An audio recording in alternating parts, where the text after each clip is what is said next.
Yeah, I mean, procurement have got so much information because they sit at this juncture with all these different departments and all the kind of internal data, but also the external information Exactly. that a lot of other departments just don't have. Yeah. I always think it fascinating, particularly when you look at it from a consulting perspective. If you're a consultancy category manager or you're managing those type of arrangements, you've got this kind of like multi-directional view on what's happening. You've got the internal stakeholder view of this is what we need to get done. The supplier's doing a good job, or actually the supplier's doing a bad job because of X, Y, and Z. And then you've got the supplier's viewpoint on what needs to be done, how it should be done, and actually their view on internally how the stakeholders are supporting it. Yeah. Because from a consulting perspective, your job could be made very difficult if the internal stakeholders aren't supporting the process. You know, they're letting you down, they're not providing the right information, they're not doing their part. It's you're really at the kind of fulcrum of a lot of information. Yeah, fulcrum's a good sort of definition of that.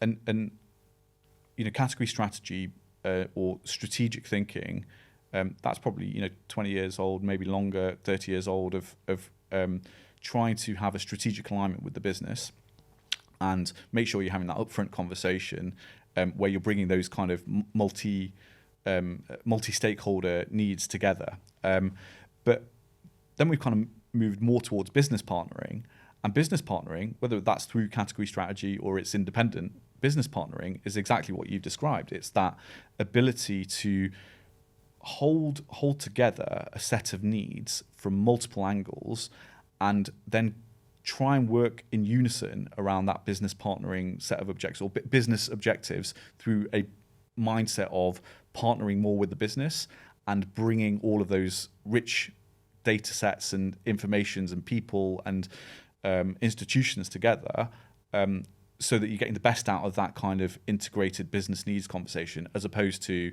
here's some demand and this is where you need to get to, or here's where we can aggregate, this is where you need to get to. It's a far more enriched conversation through that business partnering kind of dialogue that you get. And do you think that's appreciated to the level that it should be within most organisations, out in terms of other parts of the organisation, whether it's the C-suite or just other functions, appreciating that role and that opportunity with procurement? Yeah, I think I've maybe used this term in some other lives before, but I think procurement's going through a bit of an identity crisis. Right. And so, to your point, I don't think it's appreciated, but also procurement sometimes feels like we're the forgotten stepchild of business.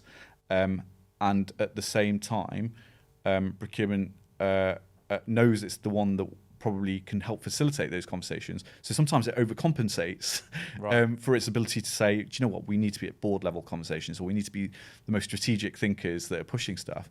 I think trying to drop a level of ego in that conversation of a procurement professional or the CPO in their organisation is important, and just becoming a bit more of that facilitator role, a bit more of the conduit to bring those areas together. And that starts with, have you even spoken to your key business partners about what their needs are? Just generally in a non kind of prescriptive procurement fashion, but generally in that kind of what do you need, and let me understand what you need from your delivery requirements, but getting into a healthy dialogue around that. And I think that people who start with that conversation more so have already started the business partnering dialogue. Now you can amplify that. You can amplify that through far more structured facilitation of bringing multiple stakeholders together, multiple business units together. But by starting that, you're changing the game of the conversation, less to a sourcing approach, less to a kind of buying approach, more to a needs analysis approach, and also allowing for a level of challenge. If demand is this, and the business thinks what they need is what they should get, but you recognise as a procurement professional that you can shape that demand through different ways by engaging suppliers or engaging other places.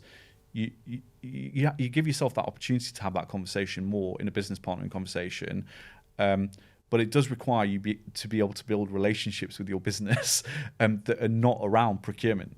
And some organisations structure themselves accordingly. You might see in either financial institutions or maybe even technology institutions, vendor management offices, right, that kind of set themselves up to try and become that conduit between the business and procurement.